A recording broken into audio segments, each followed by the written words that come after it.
점심시간을 맞은 서울 여의도 구내식당에 긴 줄이 늘어섭니다. 부근 식당가보다 저렴한 가격에 점심값을 아끼려는 직장인들로 늘 붐빕니다. 요즘에 워낙 물가가 비싸다 보니까 최소 10,000원은 넘더라고요. 한 달이면 꽤 많은 금액을 줄일 수가 있어서 이용하고 있습니다. 하지만 주머니 사정을 달래주던 구내식당도 치솟은 물가 영향을 피하지 못했습니다. 이번 달부터 이 구내식당 점심 가격은 지난해 5,500원에서 6,500원으로 18% 올랐습니다. 외부인은 7,500원으로 더 크게 뛰었습니다.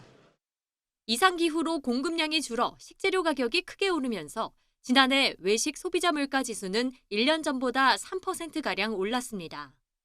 구내식당 물가는 4% 넘게 오르며 전체 외식 물가 상승률을 웃돌았습니다. 간편하게 한 끼를 해결할 수 있는 편의점 물가도 마찬가지입니다. 편의점 도시락이나 삼각김밥 등 대표 품목 가격은 1년 전보다 3에서 4%씩 올랐습니다. 편의점도 가격이 올랐지만 다 같이 오른 경향이 있기 때문에 편의점이 아무래도 상대적으로 저렴하고 해서 자주 이용하고. 최근 원달러 환율이 오르는 상황에서 수입 식재료 의존도가 높은 외식업계 가격 인상은 올해도 계속될 것으로 전망됩니다. YTN 홍보혜경입니다. 명절 뒤 장을 보는 소비자들. 가격표를 보며 오른 물가를 체감합니다. 물가가 올라가지고 최대한 절약해서 사고 있는 것 같아요. 최근 식음료를 중심으로 가격 인상이 줄줄이 이어지고 있습니다. 특히 국제 원두 가격이 크게 오르며 커피 가격이 들썩이고 있습니다.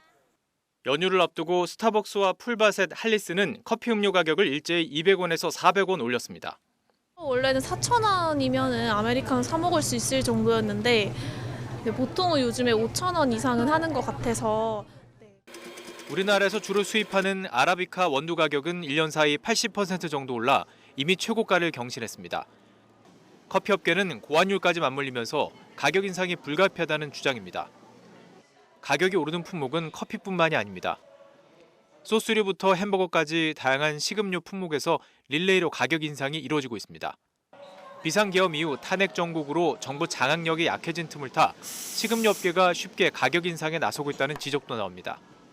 타이밍을 보는 상황이라고 할 수가 있는데 아무래도 이제 정부의 그러니까 물가 관리에 대한 좀 그립감이 약해지면서 지금 타이밍을 노려서 전반적인 가격 인상 같은 것을 유도할 가능성이 있다.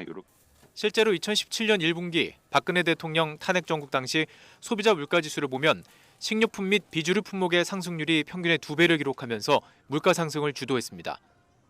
지난해 정부는 수차례 유통업계 관계자를 불러 가격 인상 자제를 당부하며 물가 상승을 억제했지만 올해는 복잡한 정치 상황에다 환율까지 요동치면서 정부 개입이 쉽지 않을 것이란 전망입니다.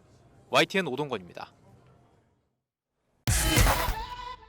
통계청은 1월 소비자 물가가 1년 전보다 2.2% 상승했다고 발표했습니다.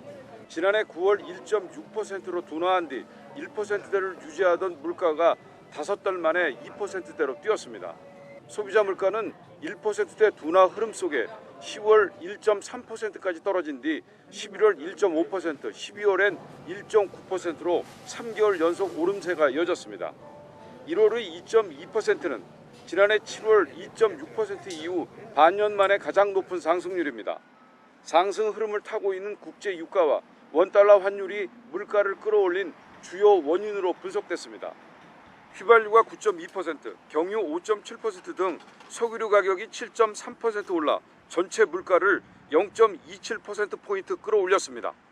통계청은 11월과 12월 환율 상승이 석유류에 반영된 것으로 보인다며 가공식품이나 기타 원자재에는 다소 시간을 두고 영향을 미칠 수 있다고 설명했습니다. 배추는 66.8%, 무가 79.5% 상승하는 등 채소류 값은 4.4% 올랐습니다. 김은 35.4% 뛰어 1987년 11월 이후 37년 2개월 만에 최대폭의 상승을 기록했고 당근도 76.4%로 7년 11개월 만에 가장 많이 올랐습니다. 외식 제외 개인 서비스 물가는 3.5% 올라 13개월 만에 상승률이 가장 높았습니다. 실손 보험료 등 보험 서비스료가 오른 것이 영향을 미쳤습니다.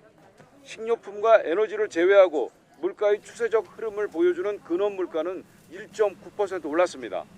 정부는 당분간 국제 유가 변동성과 이상기후 등 영향으로 물가의 상방 압력이 있지만 전체적인 둔화 흐름은 이어질 것으로 내다봤습니다. 정부는 주요 식품 원료에 대한 할당 관세와 농축수산물 비축과 방출 등 먹거리 물가 안정 노력을 지속하고 가격 불안 품목에 대해서는 대응 방안을 신속히 강구하겠다고 밝혔습니다. YTN 오인성입니다. 한때 경북 경산의 핵심 상권이었던 경산시장입니다. 대로변 상가 곳곳에 임대 현수막이 붙었습니다. 최근 이곳에서만 40곳 넘는 점포가 문을 닫았습니다. 경기 침체로 소비 심리가 위축되면서 비수도권 지역 경제부터 직격탄을 맞은 겁니다. 사람 자체도 확실히 줄고 이제 매출 일단 답이 나오니까 매출 자체가 절반까지는 준 것 같아요. 기본 매출이 하루에. 입점 손님도 뭐 10팀에서 한 5팀 이렇게 줄기도 하고 매출 자체도 많이 차이 나요. 경기 회복을 위해 지자체가 먼저 팔을 걷어붙였습니다. 시장에 활력을 불어넣기 위한 마중물로 올해 예산 65%를 상반기에 조기 집행하기로 했습니다. 역대 최대 규모인데 대부분 1분기에 집중적으로 집행할 방침입니다. 역대 최대로 해서 분위기부터 좀 끌어올려야 되겠다, 경기부터. 그래서 좀 이렇게 활성화돼야 되지, 하반기 경기도 활성화되지 않느냐, 터닝 포인트가 될 수 있게끔 활력을 집어넣기 위해서 신속 집행하도록 그렇게 했습니다. 다른 지자체는 소상공인들의 어려움을 나누겠다며 직원들에게 외식을 권하고 있습니다. 대구 달성구는 매달 이틀씩 점심시간 구내식당 문을 아예 닫기로 했습니다. 정책적 지원도 중요하지만 피부에 와닿는 효과가 필요하다는 겁니다. 달성군청에 한 1000여 명의 직원들이 근무하고 있습니다. 구내식당을 이용하고 있고요. 그래서 2번 정도 이용할 경우에는 한 월 2천만 원 이상의 효과가, 경제 효과가 있을 것으로 생각을 하고 있고요. 치솟은 환율과 물가에 혼란스러운 전국까지 극심한 침체 속 희망을 잃은 지역 경제를 살리려고 지자체마다 안간힘을 쓰고 있습니다. YTN 김근우입니다.